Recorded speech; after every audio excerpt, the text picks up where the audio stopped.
You're listening to Talk of Champions, an Ole Miss Spirit podcast with Ben Garrett. It's time.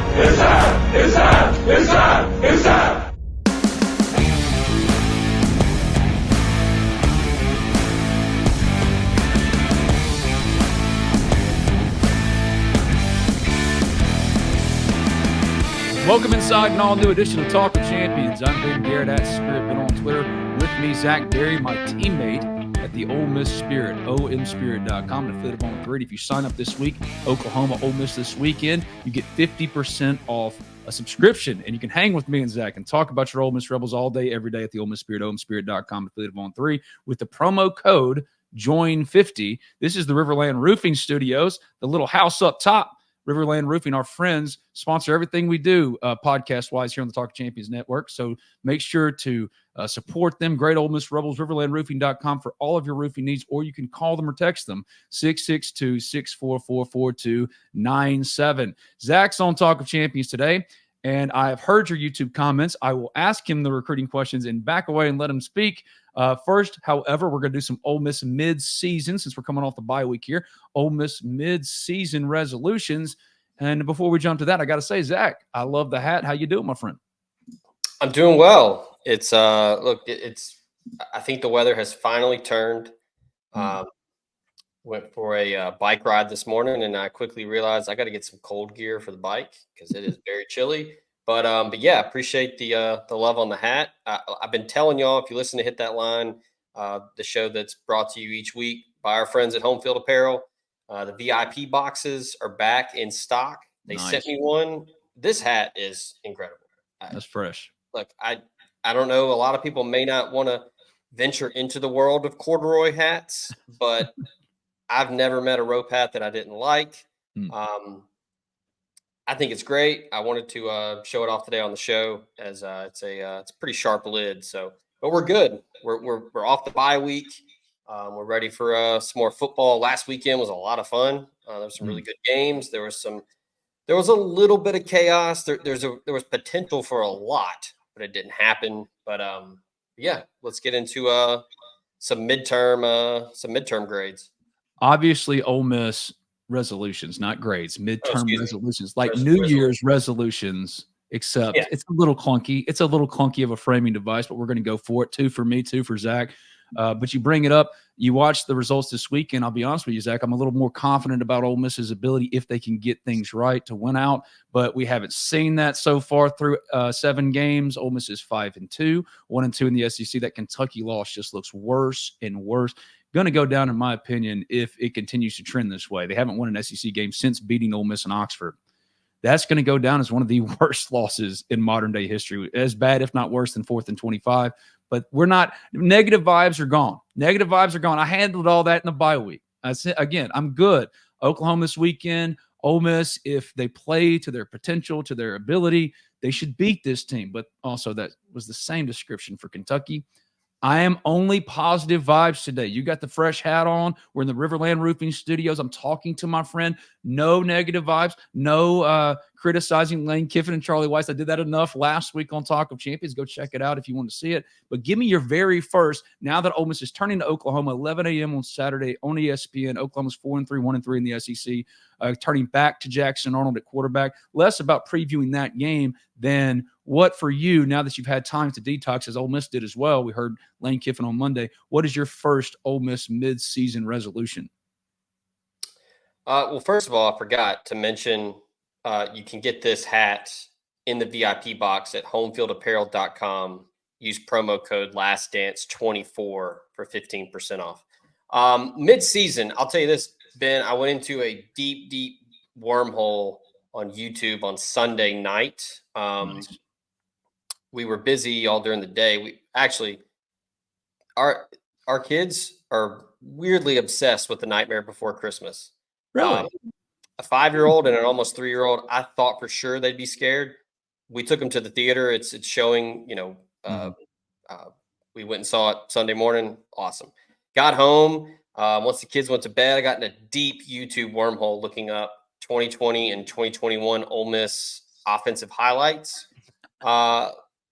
all during the bye week, all I was doing was talking to people about the offense and what the deal was. And if you saw on the board yesterday, I posted the numbers for Ole Miss, and I posed it as like, if you told me this, I would have certainly thought Ole Miss was undefeated and probably a number 2, 3, maybe number 1 team in the country. At first in rushing yards allowed per game, second in total yards per game, second in points allowed per game, fourth in passing yards per game, tied for 7 in sacks, which is only because of the bye week last week.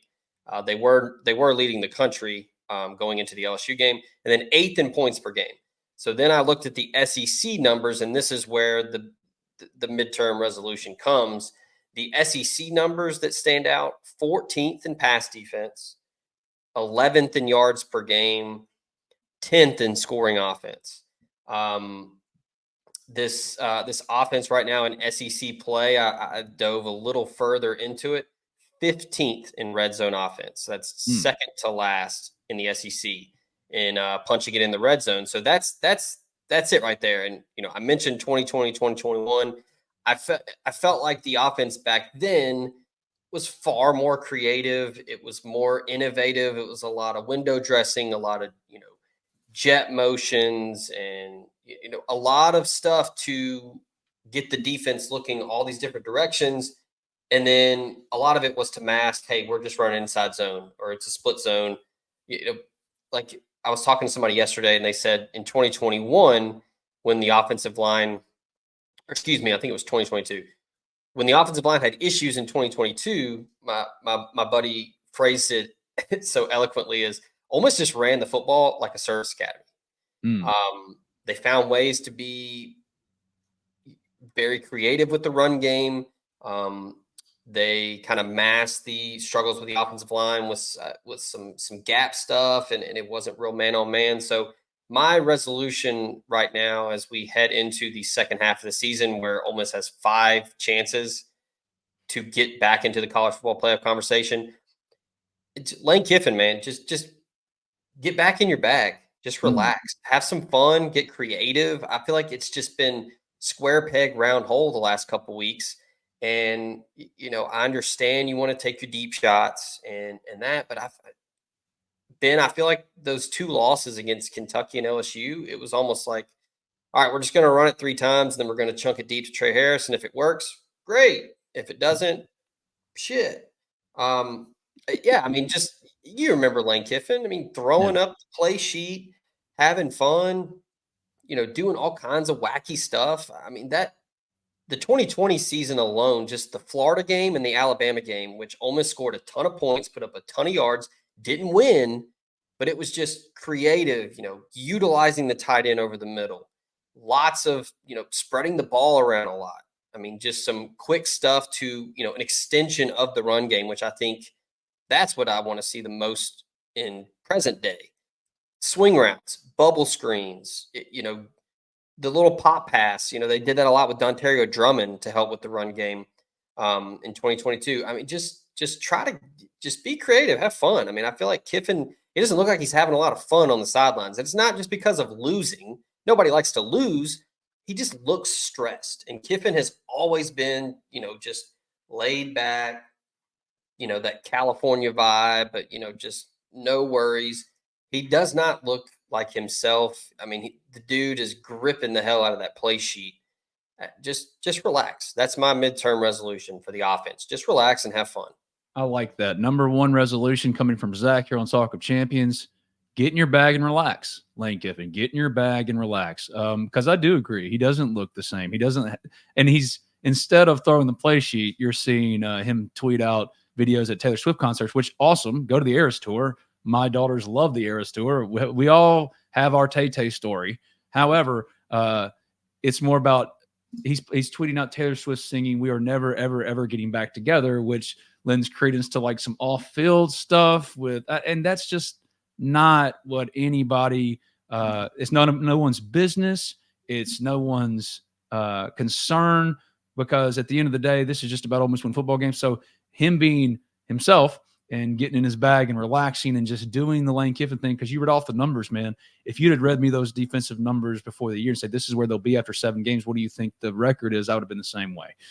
Top 3 team, if not number 1 in the country. But here they are at number 18 and 2 losses and having to win out probably to make the college football playoff. My number 1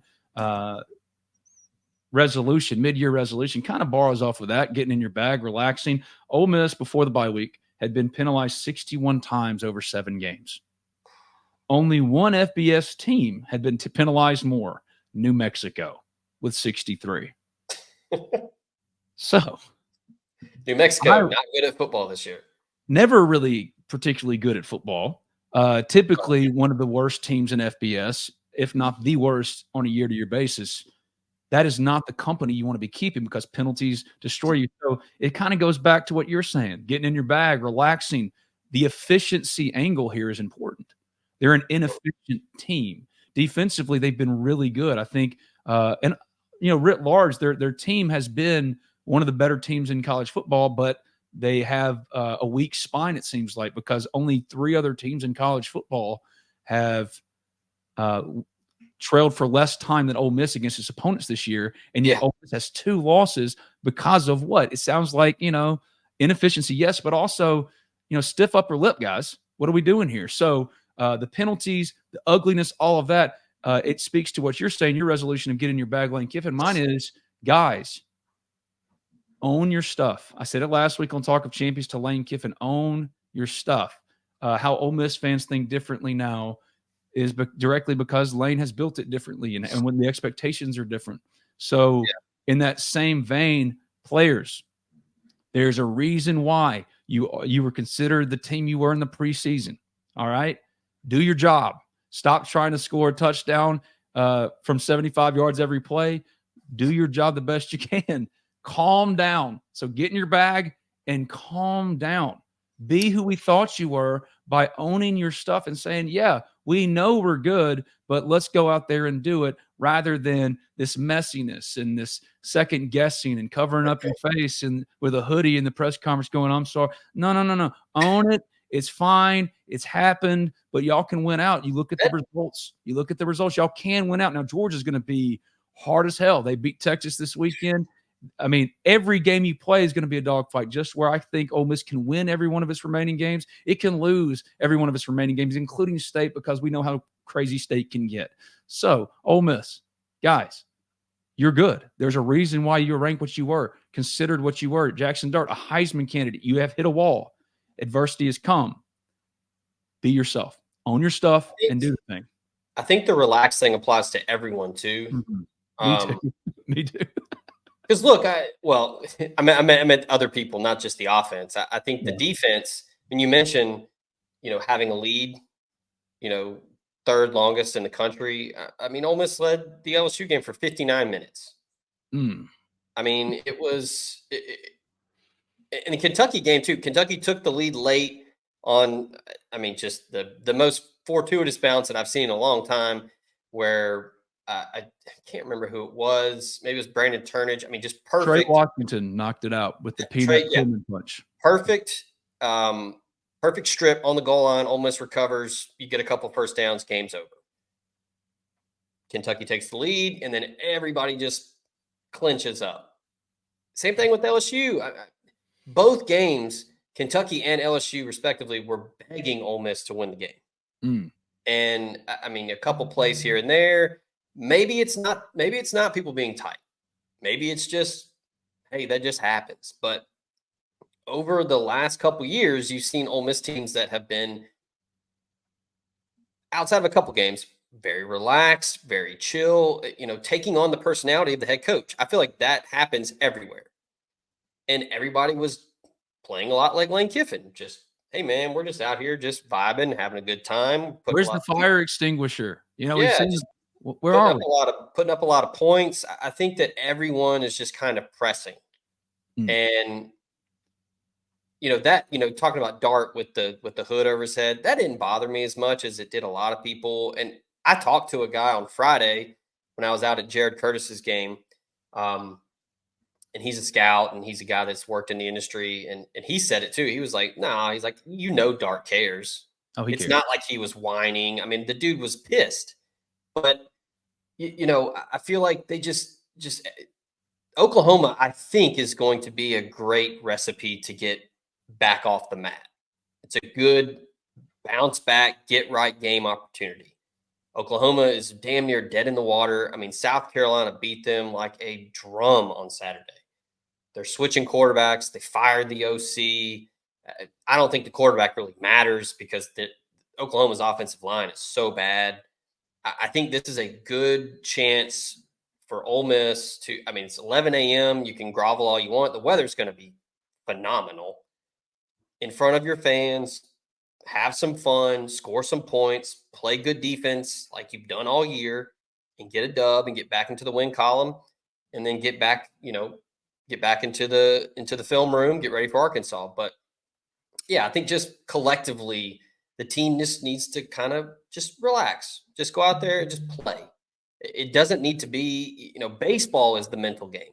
Baseball is all between the ears. Football is just, hey, just go out there and hit somebody.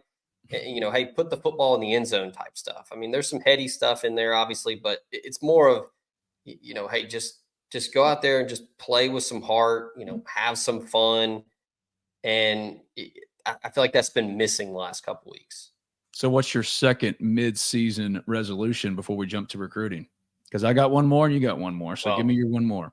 Would that tie in to everything you said there? What is that your second one that they need to?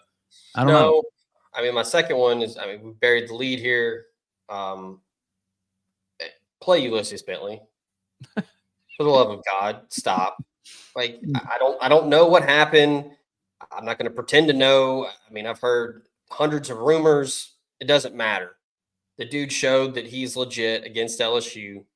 I mean, he's always been legit. I mean, it's not like he's lost a step or anything. So stop with the nonsense. Play the man.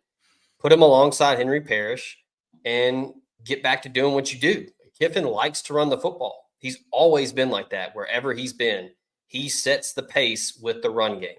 Whether it's Derrick Henry at Alabama or it's been,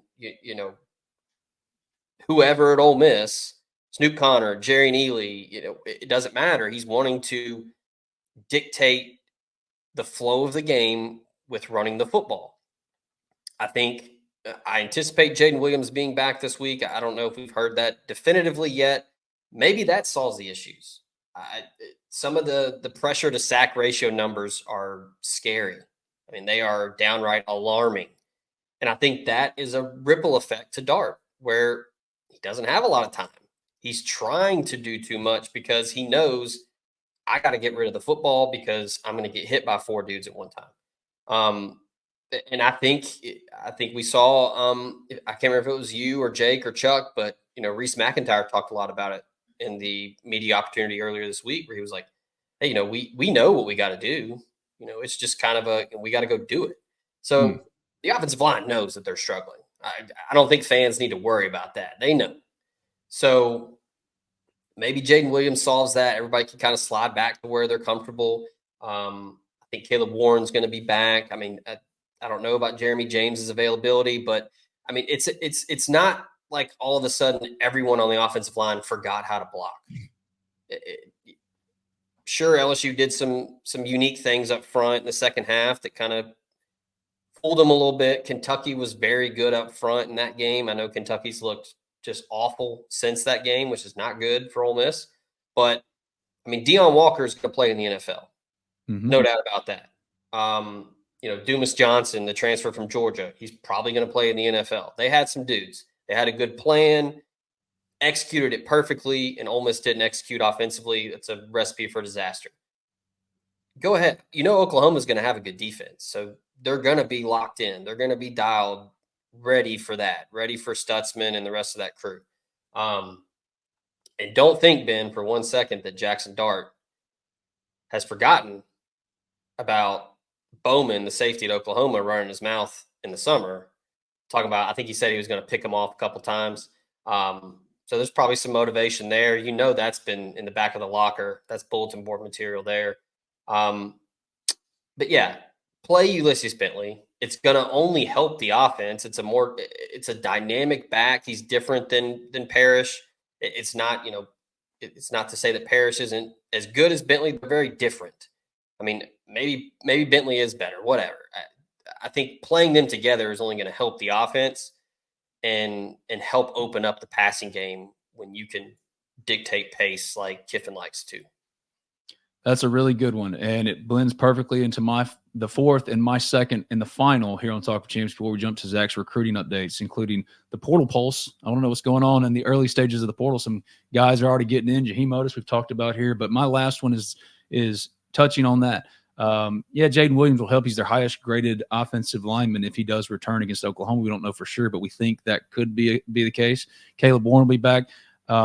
Jeremy James, I've been very critical of how Ole Miss and Lane Kiffin specifically have been very beholden to their all 30, their guys being their guys. So my fourth Ole Miss mid-year resolution, because Pete Golding on the defensive side has not been slow to the trigger to make moves, personnel moves to help his team, not being so stubborn to his own evaluations and beliefs, going with what works. Jaden Kennedy wasn't really working as a safety, so now he's playing opposite Trey Amos at field corner, and he's held up really well, actually. Yes, teams are still trying to go at him because they look at him and look at the film and say, well, that's the weak guy. But Jaden Kennedy has not been the weak point for Ole Miss defensively, especially since he's moved over to field corner opposite Trey Amos. So, Lane, same thing with the offensive line. If it's not working, try someone else. Try a Preston Cushman at tackle if your tackles are turnstiles. At running back, like you mentioned, Henry Parrish cannot pass pro. So if Caden Priestcorn, who you're not throwing the ball to, needs to stay in and be an H-back, up back to block, so be it. We got to give Jackson Dart some pocket time that he otherwise has not had through 7 games. I think on average around 2.5 seconds at best, which is just not going to cut it. Same thing with center. You have 2 centers. Joe Judge said you should start Jerquan Scott at center. He might not be completely healthy, but if Reese struggles again, and he's been struggling, he has. Great guy, great story.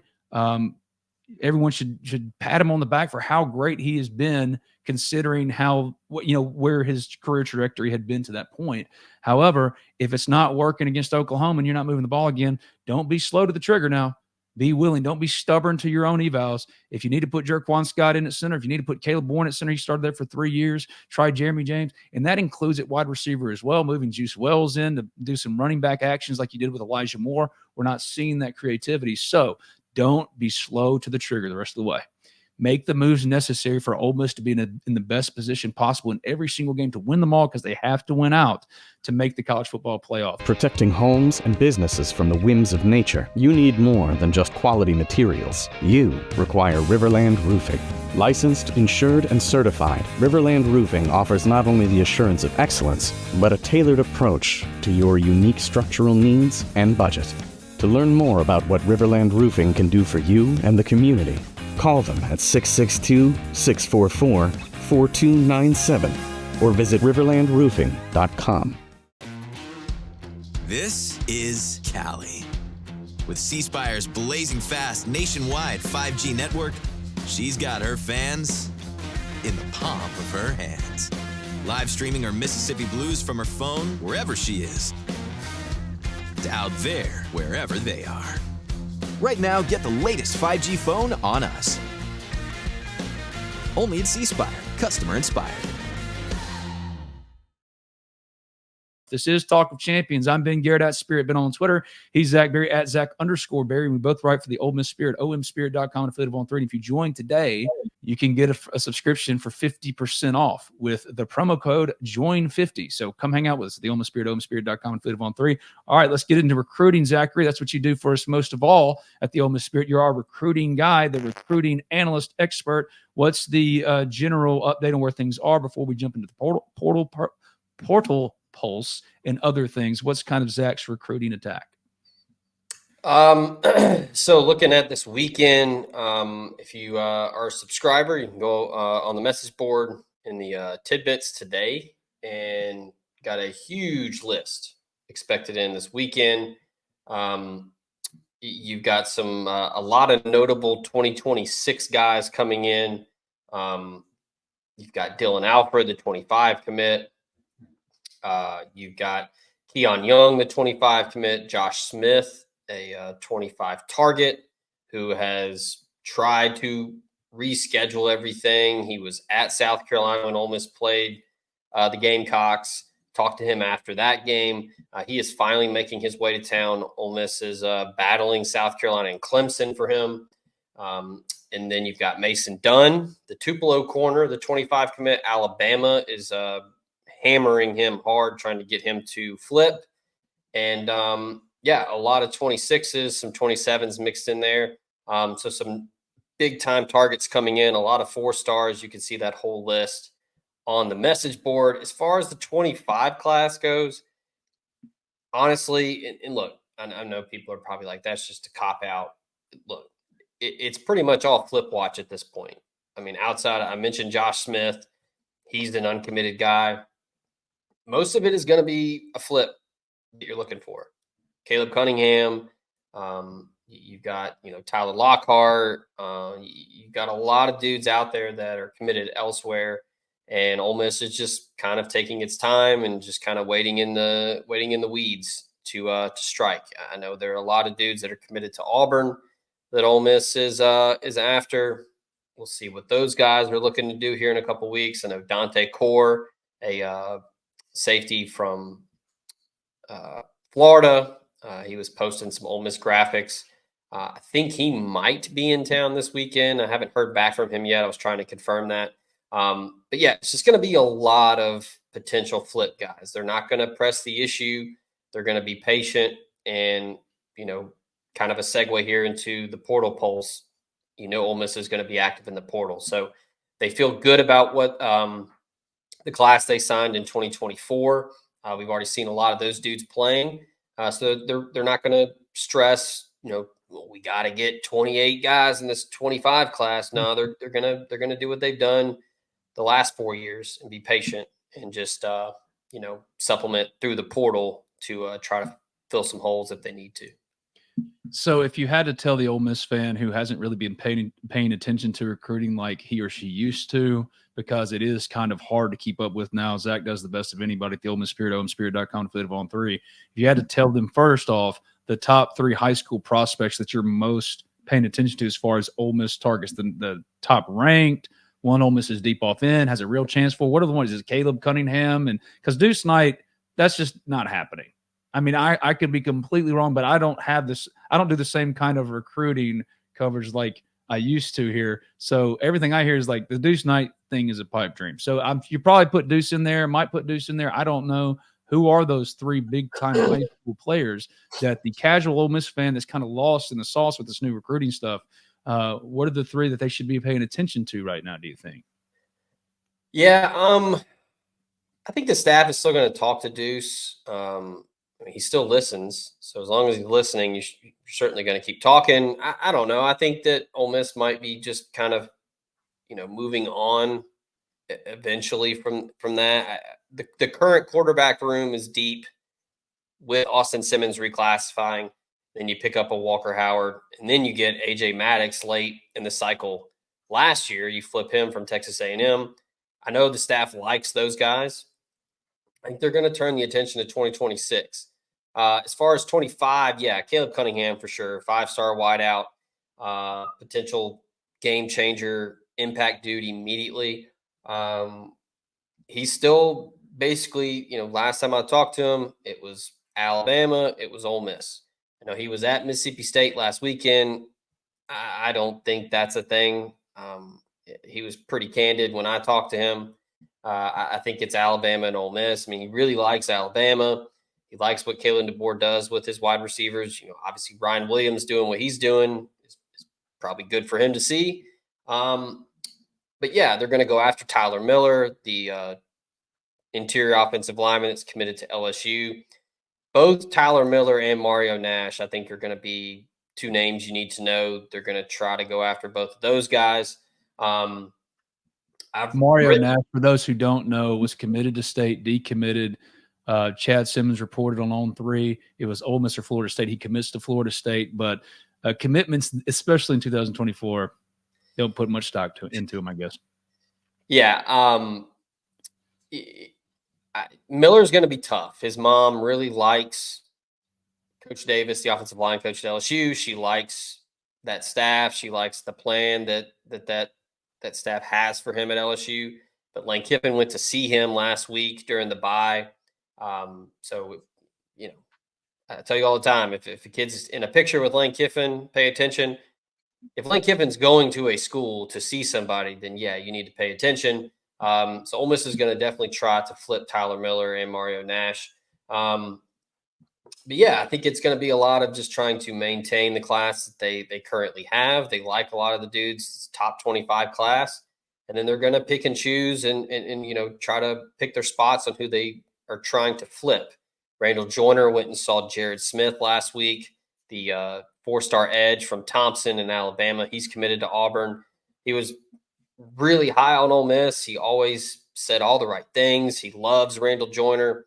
Auburn got him. The in-state pull there was big, but Ole Miss is going to keep plugging away. I talk about Auburn. What's that program look like at the end of the year? I mean, it's the second year in a row that Auburn's opened up SEC play 0-4. It's the first time that's happened in a long time. So what does it look like? Does that matter to somebody like Jared Smith? Does that matter to someone like Elijah Melendez, the 4-star linebacker from Osceola down in Florida? Is that going to be a sticking point? Hey, when I signed up for this, you guys told me that y'all were going to, turn it around and win some games, and now you're not. More times than not, it doesn't matter to recruits, especially with NIL now. It's pretty much, hey, show me the contract. Okay, we're good. But at the end of the day, they're still competitors, and they want to play for a program that's competing for bigger things. So that's kind of it. It'll probably get a lot more real, and I think the picture will become a little more clear in the next month or so when it gets closer to National Signing Day in December. But for right now, I don't think it's too far-fetched to say I'm not in those rooms. I think Lane Kiffin and that staff are focused on winning the next 5 games. I do too. Even though there is a devoted section of the program to talk and reach out to recruits all day, every day, this is not priority right now, even though it's always priority, if that makes sense.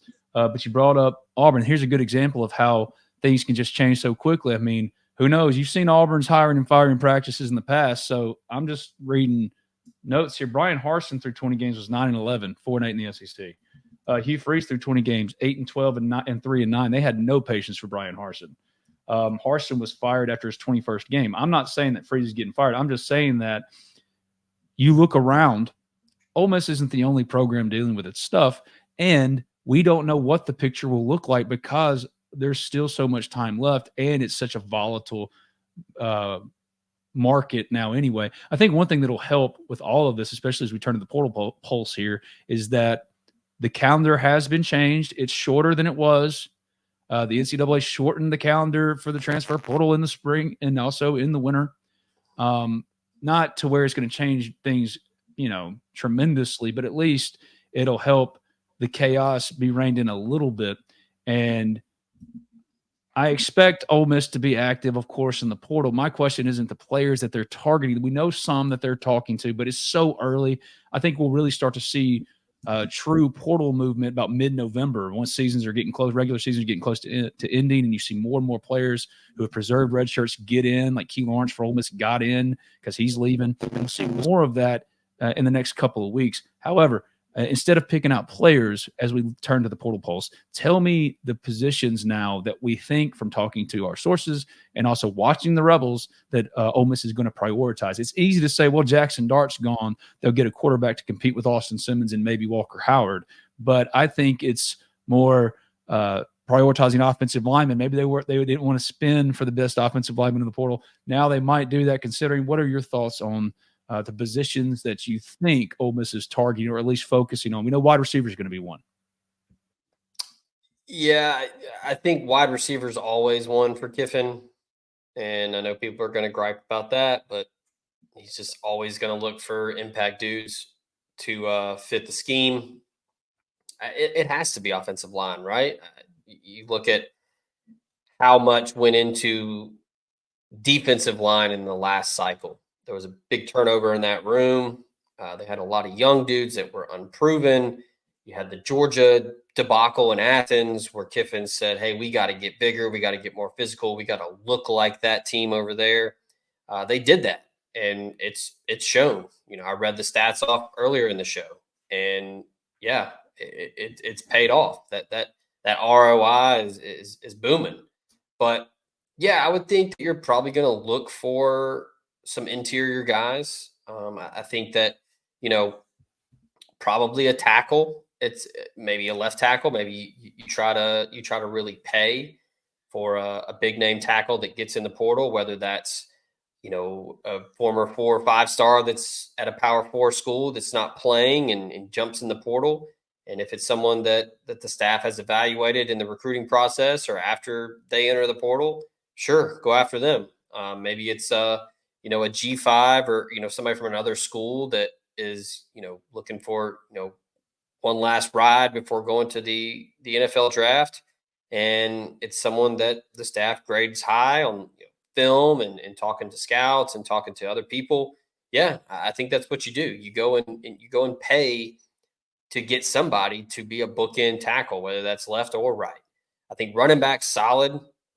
You've got Logan Diggs. I mean, people kind of forget about him. I still think that he's going to try to give it a go at some point this season. We were told October. So I don't think he'll play this weekend, but maybe Arkansas, maybe Florida. We'll see. But whether or not he plays or not, he'll be coming back. You get Shakai Mills-Knight to sign in 2025. I think he is a legitimate impact player. I think he will get touches next year. But yeah, I think Kiffin's probably going to look for somebody because you don't know what Henry Parrish and Ulysis Bentley. I mean, Ulysis Bentley's done. He doesn't have any more eligibility, so he's gone. But what's Parrish going to do? So I think that you're going to look for another guy to help build that depth. But yeah, I think trenches are first and foremost. You're always going to look for offensive linemen. You're always going to look for defensive linemen. You have to have those two to be competitive in the SEC. And yeah, you brought up quarterback, Ben. That's interesting. I think it's going to have to be the right person.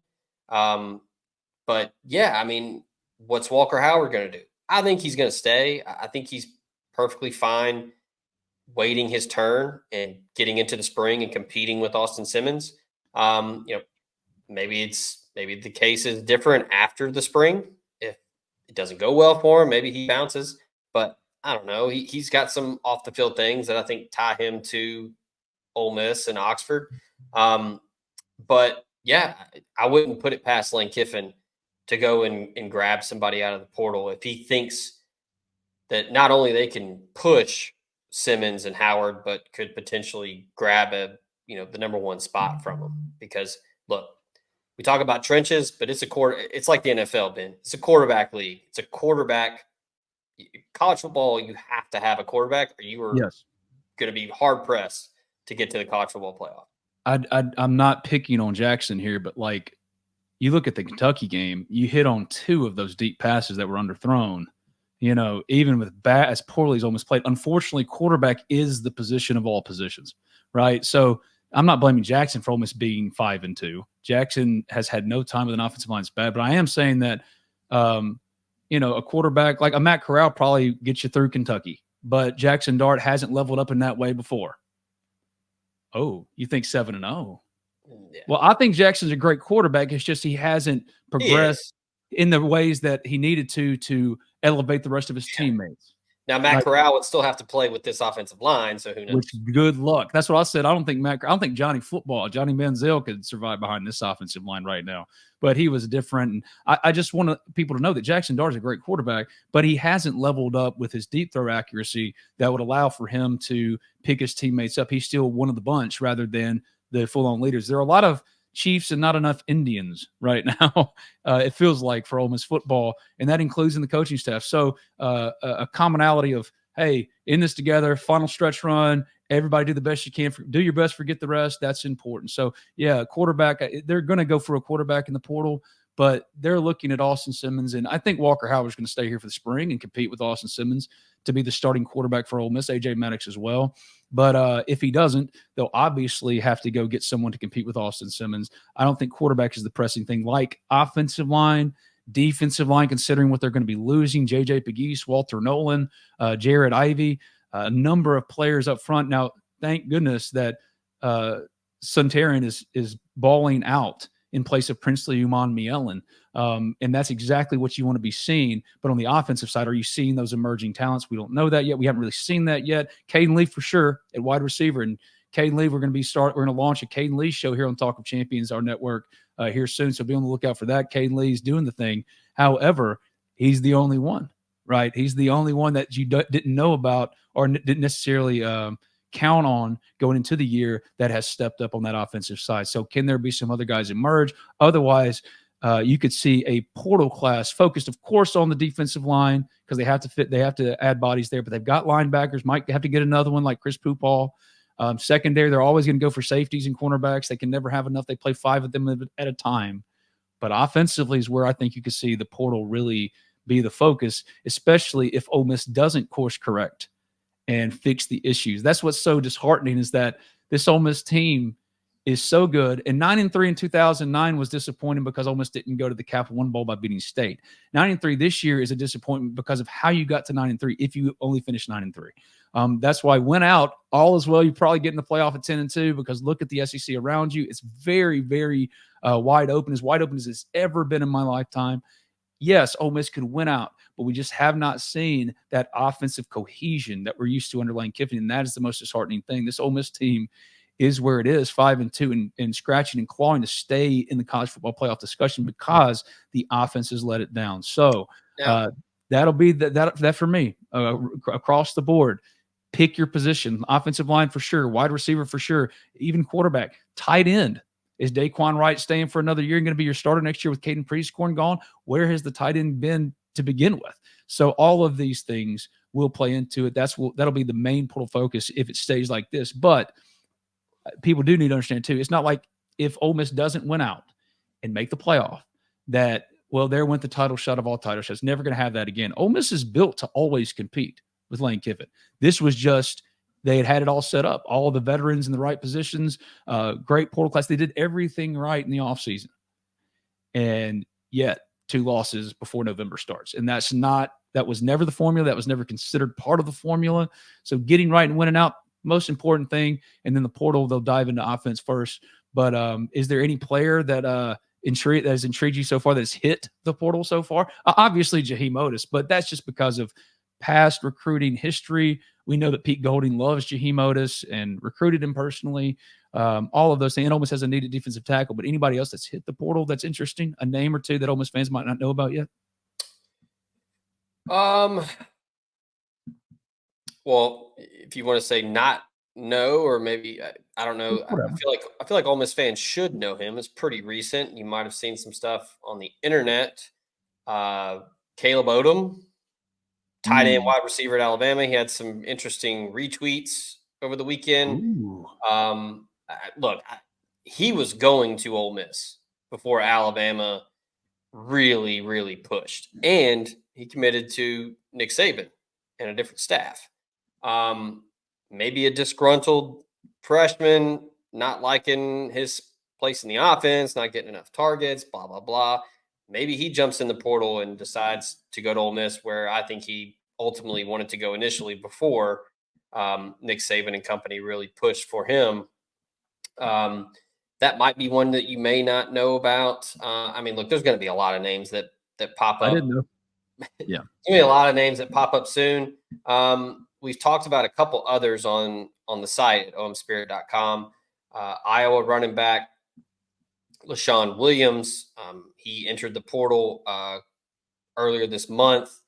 And then you've obviously got Jaheim Otis, who I think Ole Miss is the odds-on favorite for. And then Indiana wide receiver. If they want him, we don't know that for sure. I think they do. But anyway, if they want him, keep going. Sorry. I mean, Pete Golding was recruiting him in 7th grade. So It's just that I've gotten some pushback from some people that we talk to about this stuff all the time. Like, well, hold on for a second. I'm thinking, okay, this isn't that complicated.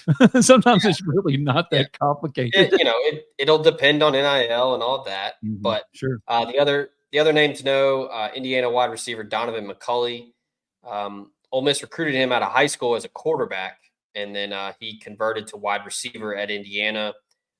Big physical guy. He's starting to kind of learn the offense. Kind of eerily similar. If you remember, Trey Harris was a quarterback in high school, similar body type. He's in the portal. So that's a name to know. Ole Miss has reportedly reached out to all three, him, Otis, and LaShawn Williams from Iowa. So those are your three right now that are in the portal officially, and Ole Miss has confirmed we've confirmed that Ole Miss has reached out to them. But yeah, give it a couple weeks. There's going to be a lot more. So that's it right now. Again, like Ole Miss does with high school, they're going to be patient. They're going to wait until, December, after the Egg Bowl. In between that and bowl games, they're going to probably be hosting some dudes. So we'll see. Good stuff from Zach Berry at Zach_Berry on Twitter. You can get more recruiting coverage, all Ole Miss football and basketball and baseball and recruiting coverage at the Ole Miss Spirit, omspirit.com, and Affiliate of On 3. If you sign up today for a subscription, it's only happening for Oklahoma week. It didn't happen for the bye week. I think it happened for LSU week. So it's hit and miss, man. If you want to get on this on these deals, you got to attack the week they're available. So right now, this week, if you sign up at the Ole Miss Spirit for a subscription, you get 50% off with the promo code JOIN50. What? Speaking of deals, go to College Corner. Yeah. You can go to the new spot in Oxford. You can go to the one in Ridgeland or the one in Flowood. You mentioned Oklahoma, which, by the way, I don't think a lot of people realize, only the second all-time meeting. The other one, I didn't know that. Yeah. So the Independence Bowl and now this. Yes. Wow. Ole Miss was the last team to beat that Oklahoma team. Was it Josh Heupel? Was that Josh Heupel quarterback? Josh Heupel, Quentin Griffin, all those guys took an Josh L. Sheen, I think, kicked the field goal for Ole Miss, that Independence Bowl. Was it Josh Sheen? Les Snead? I can't remember. No, it was it Hinckley? Was it? Oh, Wes Binkley. Binkley. Oh, man. Deuce ran wild. Romero had a good game. Only the second all-time meeting. I mentioned College Corner because obviously this weekend Ole Miss is unveiling the new Realtree helmet. College Corner now has all of the Galaxy Realtree gear. You can go get you a hoodie, a shirt, a hat, a tumbler, whatever you want to get. College Corner has it. You can also check them out at collegecornerstore.com. And, of course, here in the RiverLand Roofing Studios, the little house up top, RiverLand Roofing for all your roofing needs, riverlandroofing.com, or text and call them today, 662-644-4297. We hope to see you at the Ole Miss Spirit as soon as we hang up here and talk to you, answer your questions. Come join us. We'd love to have you. The Ole Miss Spirit, omspirit.com, and Affiliate of On 3. Great stuff, Zach. Thank you, my friend. Let's do it again. Absolutely, bud. See you.